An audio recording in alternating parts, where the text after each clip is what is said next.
Kingdom of Morocco, Vice President, House of Representatives, you have the floor. Excellence, Madame la Présidente, honorables parlementaires, Mesdames et Messieurs, permettez-moi tout d'abord de saluer l'ambition portée par cette charte. Elle traduit une aspiration légitime de l'Afrique à affirmer sa souveraineté culturelle et à protéger la famille en tant que cellule fondamentale de la société. Et c'est légitime. C'est légitime. Cette ambition, donc, force le respect. Force le respect.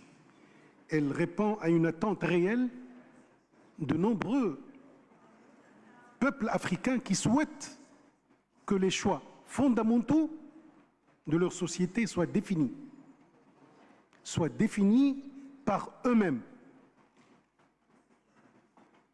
dans le respect de leur histoire, de leurs traditions et leurs priorités de développement. Et les Swatini en est l'exemple. Cependant, parce que nous voulons que cette charte soit forte, durable et largement adoptée, permettez-moi, chers collègues, de formuler quelques observations constructives. Ma première observation concerne le temps employé dans certaines parties du texte. Une rédaction davantage institutionnelle et consensuelle renforcerait sa portée diplomatique et favoriserait une adhésion plus large des États africains ainsi que nos partenaires internationaux. On n'est pas isolés. Ma deuxième observation porte sur certaines définitions et références scientifiques qui gagneraient à être davantage précises et consolidées. La crédibilité d'un instrument normatif repose aussi sur sa rigueur intellectuelle et juridique. Troisièmement, les questions relatives à l'éducation familiale, à la jeunesse, à la santé mériteraient une approche plus nuancée, permettant de concilier nos valeurs culturelles avec les impératifs de la santé publique et les réalités des diverses de nos pays. Quatrièmement, il serait utile de mieux articuler cette charte avec les engagements internationaux déjà souscrits par les États africains qui vont ratifier cette charte.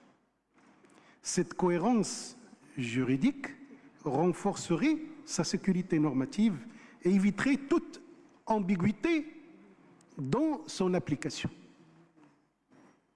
Cinquièmement, l'Afrique doit naturellement défendre ses positions avec fermeté lorsqu'elles sont méconnues ou contestées. C'est son droit. Mais il doit également préserver les espaces de dialogue. Il doit préserver les espaces de dialogue multilatéral qui lui permettent d'influencer les normes internationales et de faire entendre sa voix sur les grandes questions de notre temps. Enfin, une attention particulière pourrait être accordée à la représentativité du mécanisme de suivi prévu par la Charte, afin que toutes les régions, les traditions juridiques et les sensibilités culturelles de notre continent puissent s'y reconnaître pleinement. Et notre responsabilité collective, chers collègues, nous parlementaires, n'est pas seulement d'adopter un texte, notre responsabilité est d'adopter un texte africain capable de durer et de rassembler et d'inspirer. Je pense, avec ces observations, notre charte, ces observations modestes, notre charte, l'Afrique affirme sa souveraineté sans s'isoler. Thank you. Thank you. défend ses valeurs sans renoncer au dialogue et renforce sa place Thank you, dans le Morocco. monde. Et je vous remercie. Thank you. Thank you very much, Morocco.